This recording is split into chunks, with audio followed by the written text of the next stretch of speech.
সর্বপল্লী রাধা কৃষ্ণন তিনি গীতা নিয়ে কি বললেন? The Bhagavad Gita is the valuable aids for the understanding of the supreme ends of life. Gita এমন একটা ধর্মগ্রন্থ যেটা শুদ্ধ এবং শ্রদ্ধা সহকারে অধ্যয়ন করলে মানুষ তার জীবনের চরম লক্ষ্যে পৌঁছাতে গীতা সাহায্য করে। মহাত্মা গান্ধী গীতা নিয়ে কি বললেন? গীতা আমার পারমার্থিক জননী। আমার মা মারা যাবার পর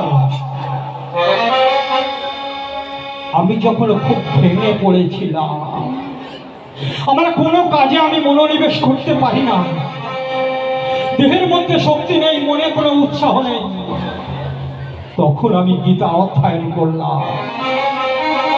অধ্যয়ন করে আমি আস্তে আস্তে নিজেকে আবার সেই আগের পর্যায়ে পৌঁছাতে সাহায্য করলো গীতা।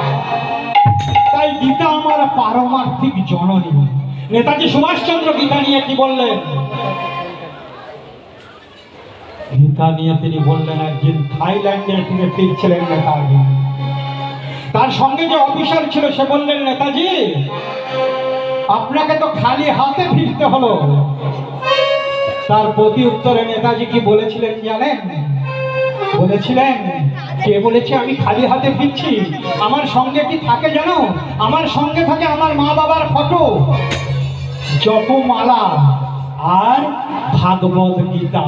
এই তিনটি জিনিস যার সঙ্গে একসঙ্গে থাকে সে একটা দেশ কেন গোটা সাম্রাজ্যকে বহন করার ক্ষমতা রাখে। আর আমাদের সেই ছোট্ট ক্ষুদিরাম, তিনি কি বললেন গীতা নিয়ে জানেন?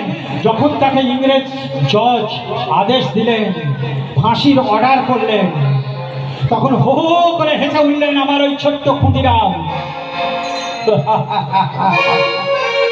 জজ স্তম্ভিত হয়ে গেল।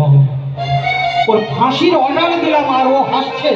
একজন বাঙালি অফিসারকে বললেন, যাও তো ওকে বলো ওর মৃত্যুদণ্ড দেওয়া হয়েছে। একজন বাঙালি অফিসার গিয়ে ক্ষুদিরামকে বোঝাচ্ছে তোমার মৃত্যুদণ্ড দেওয়া হয়েছে আর তুমি হাসছো।